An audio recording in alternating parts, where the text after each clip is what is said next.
𝗦𝗛𝗢𝗣𝗦, also known as 𝗬𝗓𝗦𝗧𝗔𝗠𝗣𝗦. I'm an illustrator, graphic designer, and a visual artist from Honduras, and today we are going to learn how to improve our workflow while making commissions. This is mostly what has worked for myself, though take everything that I say with like a grain of salt, because some things may work for you, but it may depend on the type of illustrations you do. You may need to apply something else entirely. So let's start. The first thing that you need to consider when you're working with commissions is flagging down why you're actually doing them. And what I mean by this is we all start doing commissions because of the money. We all need money. We all want money. That is pretty much why our commissions were invented and why they're so popular. Everyone wants to make a living out of it. That's fine. But we also need to consider what we actually want to get out of that, apart from the money. Are you looking to get more popular, or are you looking for art improvement? When I first started, I just needed the money, honestly. I was going through a lot in university and I needed the money to actually buy a lot of my materials. As time went on, I realized that commissions were improving my art. And not only were they improving my art, they were also making me draw much faster than I had worked before. So for example, I had created unconsciously a workflow for art commissions that when I applied it to my personal art without actually like being aware of it, my personal art, it was done in the same amount of time that I will be doing a commission, because my brain was pretty much used to the fact that you need to get it done and you need to make it as efficient and cost effective as possible, but also you need to take your time on art commissions the same way that you're going to take your time with personal art. Hear me out. It may sound insane. So let's say you work on an art commission and you start doing them, and then that's fine, whatever. You start doing art commissions and you realize you're just making them to make them. Like you're just going one after the other, right? And it seems to be working, but you're also getting bored, which is bad if you're an artist. We all know that if you're an artist and you become used to something, it shows in your art. So what I started doing art commissions is that I will start experimenting with styles, and I will let my clients know, hey, I want to try something out. Can I do this with your piece? And they will be like, hey, let's go. Let's do it. And so I will do that specific new thing on a piece, and then I will be like, okay, I like doing this thing. I'm gonna keep that, and I'm gonna do that with my personal art. And that worked. It worked. My shadows improved. I actually learned how to use grayscale. I started doing backgrounds, something I never did with my personal art because I thought it was too much of a trouble. But when people actually pay you to do it, your mind changes. So at the end, pretty much both of my scopes of work benefited from the fact that I focused my art commissions not only on the money, but also on the art improvements it will entail making them. Cool. Great. The second thing that you need to consider when making art commissions is you need to find a niche. I don't know if that's how you say it. I'm from Latin America. I just say niche. You need to find a niche or a fandom or a community, and that is going to be your focus. And this is going to sound weird, but I need you to bear with me. You need to consider whether the art community in a fandom is popular or is it like non-existent. So for example, if you make art of a really obscure series, chances may be that you will have a hard time getting commissions. That may be one case. The other case may be that you're getting into a fandom that has way too many artists already offering commissions, and then it's going to be harder for you to stand out. That it will be like pretty much what happens to everyone, right? Especially if you're doing human art. And then there's the third case, which will be like the better case, in which you find a fandom, the series is like somewhat popular, and commissions are harder to get by because not everyone is willing to put the effort into making them. A great example of this is Transformers. And if you have been on DeviantArt during the Transformers era, you know they make bank. They get money because not every artist is going to draw you a full mecha armor. It's one of the first things that we write down in our terms of service. I won't draw mecha because it's really complicated. I don't know how to do it.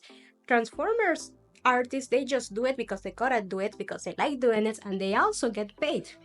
So it's a win for them in every type of situation. That's like the big dream, right?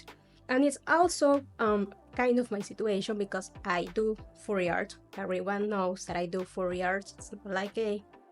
It's not a secret.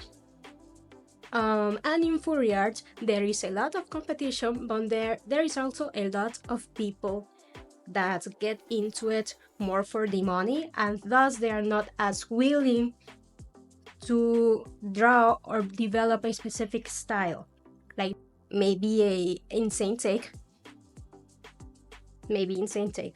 Hear me out. There's a lot of people in the furry community that aren't necessarily supportive of the furries themselves. And so when they think they're going to get bank, they're going to make bank through this community, they realize that won't really commission them, because how are you going to hire someone that is not entirely comfortable working with your ideas? So when you choose a fandom or you choose a niche, you need to focus on the fact that you will have to hear your clients out. And yes, you should have boundaries, and there's stuff that you should make and not make, and state that clear in your terms of service. That's fine. But you also need to acknowledge that certain fandoms are a bit weird, and if you want the money, you will need to make some interesting commissions, which is fine. So far, I haven't gotten like anything. Weird is one thing, but nothing like, okay, this needs to be like canceled or something. I haven't reached that point yet. Luckily, all of my clients are super nice. Their ideas may be a little bit out there, but I respect that. I enjoy doing that type of work. I enjoy drawing that type of work because it allows me to get out of my comfort zone. So that's like fine. But there's people that are not willing to go there, and that is why sometimes their commissions may not grow as much. But a reminder, you still need to set your boundaries. Boundaries in the art community and in the art commission community is pretty much a terms of service. Pretty much the bottom line. And the second one is, it's hard to be a jack of all trades. A jack of all trades, okay. A jack of all trades is a master of none. Boom. Okay, the third one is, you need to have a commission sheet cost. A lot of commissioners, or a lot of people that are looking to hire artists in the art community are going to be browsing, I don't know, social media, Discord especially. They're going to browse thousands and thousands of commission sheets with prices and everything, and most of the time they are packed with information. And you need to think in the way, and the mindset you should have regarding your commission sheet is show, don't tell. So show examples, show 3 examples per each commission type. Here's my commission sheet as an example. So you can show like 3 or 2 example types per each type of commission, the price, and try to keep the text as little as possible. And you also need to make it like easy to send people.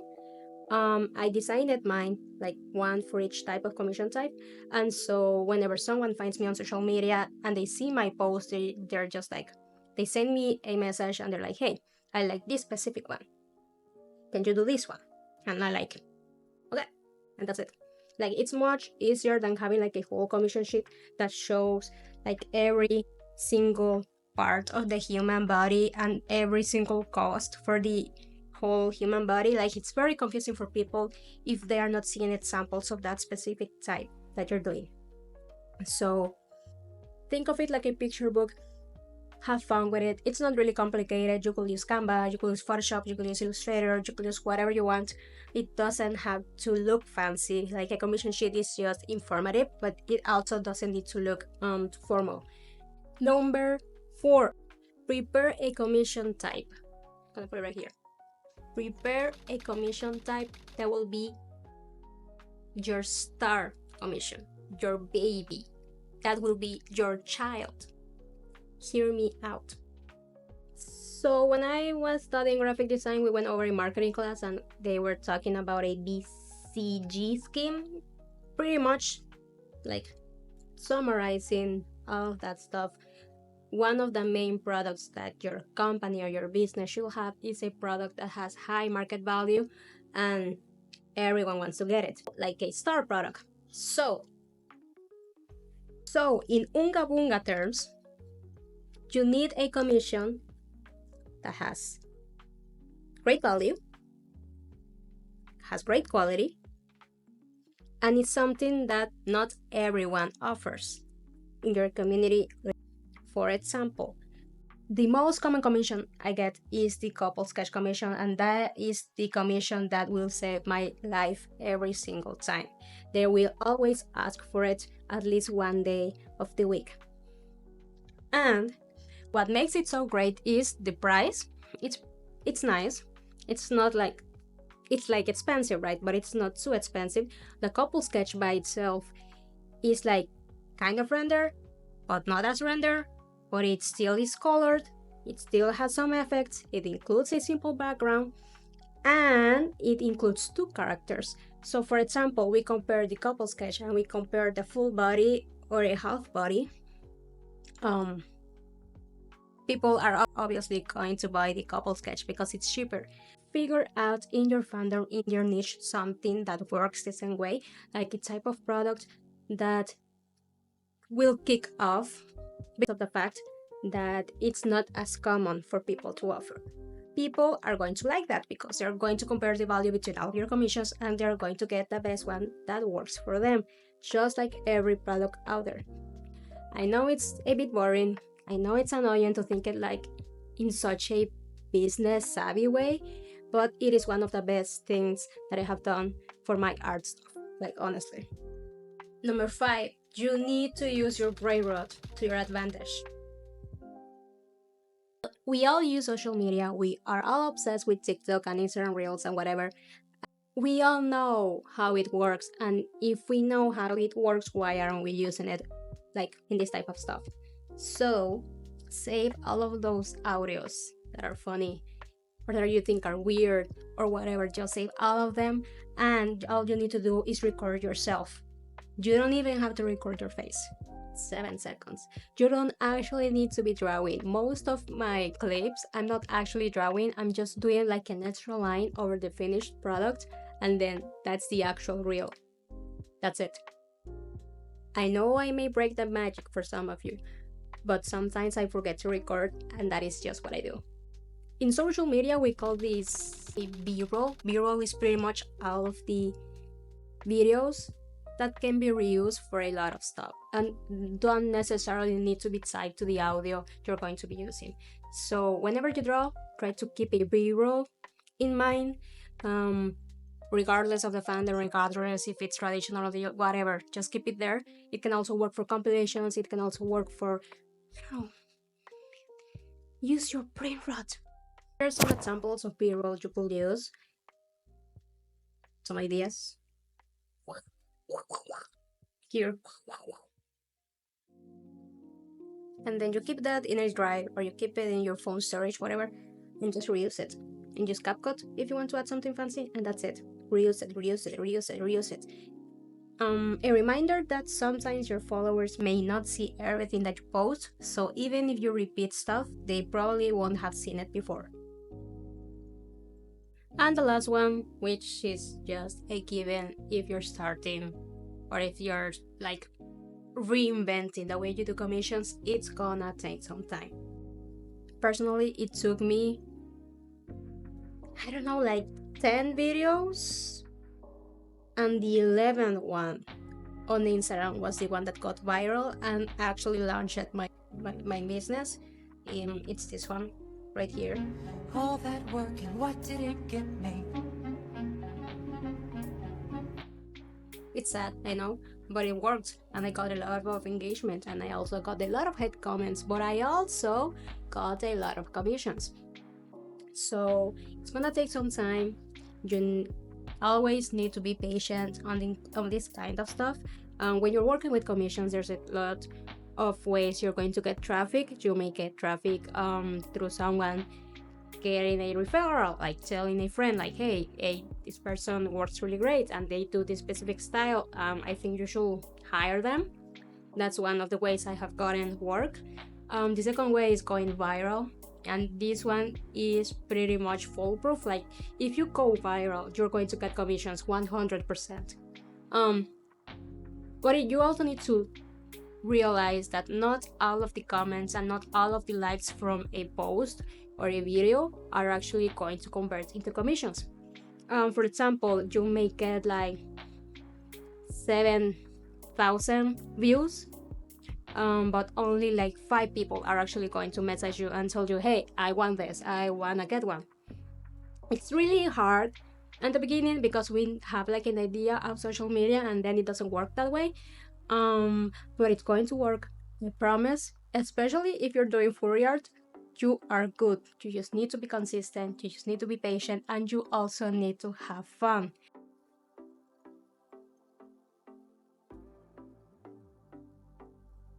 Shit. I got stuck looking at the trailer of Sonic Unleashed. It's so good. It got such a good game. So bad as well. Anyway,